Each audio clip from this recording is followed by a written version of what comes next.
Cất pi đầm nam đại khuôn anh ban đam hai bờ mộ pò lắng riêng tràn một đài hai ngày nay mò bờ mộ pò đầm nam một mục tia đây nè đại mò bờ mộ pò ngày nay cứ chỉ dây bao nhom to tại mà đong quạt mà lên tay nhau mê bàn tay mà đó khinh trao bên bao nhom nè cặp bông tay là mồm cắt tại mà đong chẳng hai nhom oi quạt chỉ nè ria chừng cắt trao nâng vô tay bị xa môn kê tại mà đong tay hai ca đại quạt cắt ní nhom prap quạt tha sờ lạnh trao môi na cắt môi nâng tay hay sờ lạnh bờ pan na cắt bờ pan nâng tay ban dây mập tia chẳngสบายmà giangได้là xaแต่กอดจังบ้านไอ้กอดกัดខ្លួនឯងទៅជាធម្មតាមនុស្សយើងបើសិនជាគេកាត់យកទៅឲ្យច្រកថងទៅតែម្ដងអត់សុបាយទេប៉ុន្តែបើសិនជាដើរកាត់អញ្ចឹង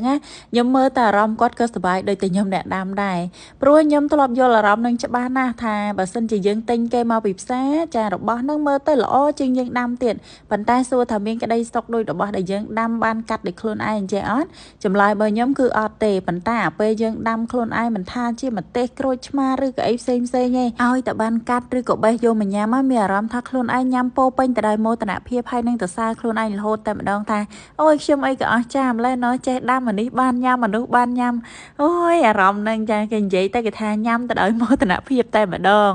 ចំណែកឯយាយរបស់ខ្ញុំវិញគាត់ដើរទៅដើរមកកាត់ត្រប់ហ្នឹងគឺគាត់មិនដាច់ចិត្តសោះគាត់ថាអាត្រប់នេះល្អណាស់ចង់ទុកវាមើលអីណាខ្ញុំថាអត់ទេស្រឡាញ់អាណាកាត់អានឹងទៅអញ្ចឹងខ្ញុំប្រាប់គាត់ហើយគាត់ថាអើយគាត់អត់កាត់ទៅច្រើនទេដោយសារតែគាត់ពិសាក៏មិនអស់ដែរអញ្ចឹងគាត់កាត់ប្រហែលជា4 5ផ្លែតែប៉ុណ្្នឹងទេប៉ុន្តែបងប្អូនអ្នកគ្នាមើលចាស់បុរាណផងនិយាយទៅខ្ញុំថាយាយយកថង់ច្រកអីក៏ថាមិនបាច់ទេ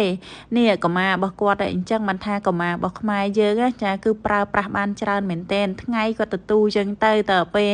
មានអីវ៉ៃអវ៉ាន់ត្រូវវិចអញ្ចឹងគាត់វិចខ្ចប់បនគាត់អញ្ចឹងមកចាមកហើយបនគាត់តែម្ដងខ្ញុំថារោជូនគាត់ទៅចំការប៉ុន្តែយាយខ្ញុំប្រាប់ថាចេះមិនបាច់ជូនគាត់ទៅទេគាត់ចង់ដើរចង់ហាត់ប្រាណមើលនេះមើលនោះផងអញ្ចឹងហើយគាត់ប្រាប់ខ្ញុំថាធ្វើការងារនេះឲ្យហើយទៅហើយបន្តមកទៀតចាប្រញាប់ទៅធ្វើការទៅប្រយ័ត្នទៅកន្លែងធ្វើការធ្វើអីអត់តន់អីអញ្ចឹងណាគាត់ចេះតែដាស់តឿនខ្ញុំថាកុំឲ្យទៅយឺតកុំឲ្យអីអញ្ចឹងទៅ